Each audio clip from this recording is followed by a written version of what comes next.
The student loan debt here at UNI has decreased by 10% from where it was 3 years ago. At least 53 reports of tax fraud have been filed to the UNI police just in the month of February. Now, this protocol service would cost the university just a little over $10,000 per year.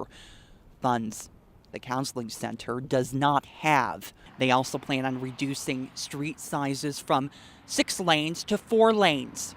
At the beginning of the school year, there were over 200 more parking passes sold than there were actual parking spots available on campus.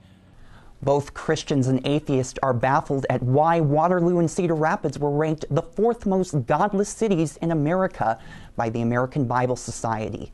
Here at the University of Northern Iowa, men from all 4 fraternities and from across the campus put on some red pumps and joined together to walk a mile in her shoes. For more on the event is Luke Hansen. Welcome back to UNI TV. I am sitting down with Student Body President and Vice President Kevin Gartman and Paul Anderson. Thank you for watching another segment of UNI TV. We hope you enjoyed seeing the life and times of the Cedar Valley through the eyes of our very own news team.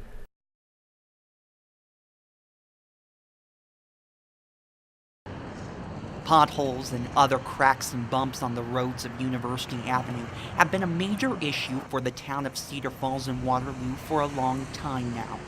In fact, according to the Iowa Northland Regional Council of Governments online survey, respondents thought improving University Avenue should be the top priority among local road projects. These issues leave individuals who drive on University Avenue on a daily basis frustrated.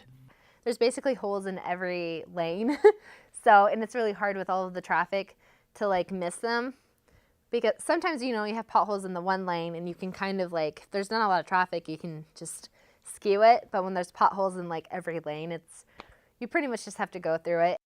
There has been some reconstructions done to University Avenue, but nothing major in a long time now.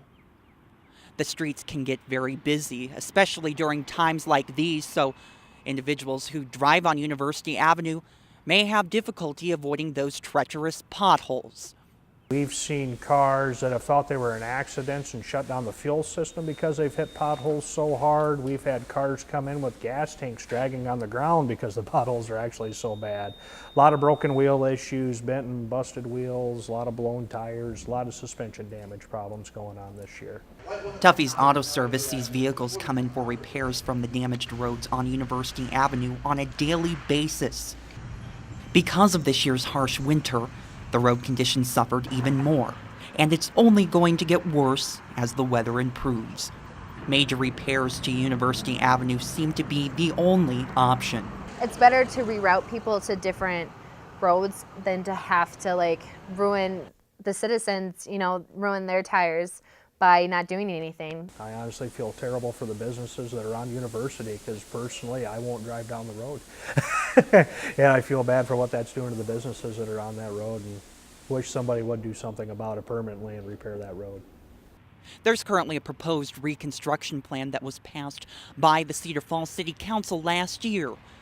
That plan would include roundabouts that would replace traffic lights at some of the intersections here on University Avenue. They also plan on reducing street sizes from 6 lanes to 4 lanes. The environmental assessment of the reconstruction project is currently being reviewed by the Federal Highway Administration.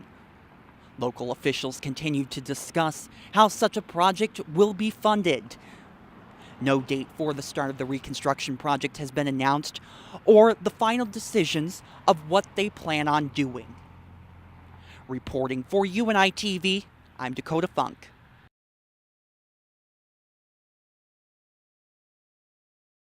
For the nearly 14,000 students, faculty, and staff members on campus, it can be difficult to find available parking.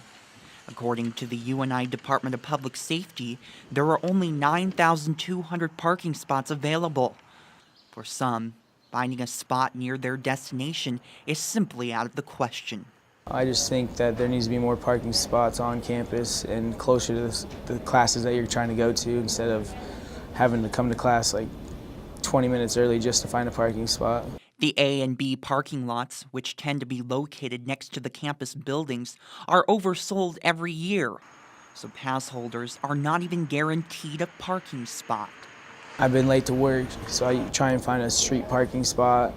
And then recently they've been given $30 tickets because one for failure to purchase a parking pass, and then the other one would be parking in 30 minutes for over 30 minutes. So they've been doubling up, and you would think with all this income they're incurring from parking fees that they would be able to provide another parking lot for us. At the beginning of the school year, there were over 200 more parking passes sold than there were actual parking spots available on campus. That increase had some people turned off from even purchasing a parking pass. My first couple of years here, I got one, and I realized that you had to be here so early in order to find a spot that it really just it became easier just to park off campus and walk the 4 or 5 blocks to class. Parking pass prices can range from person to person depending on where they park. Typically, the parking spots closer to the buildings on campus cost more. That can be frustrating for pass holders who can't even find a spot.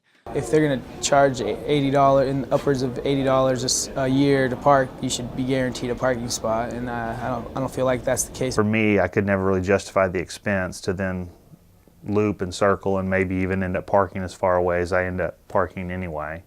The number of parking spots available on campus has decreased even more, as Baker Hall's parking lot is now closed due to the demolition of the building, as you can see behind me. Individuals who parked in this area are now forced to park elsewhere. The Department of Public Safety says they are doing the best they can to better improve the parking situation here on campus, but there are still limitations to what they can actually do. Reporting for UNI TV, I'm Dakota Funk.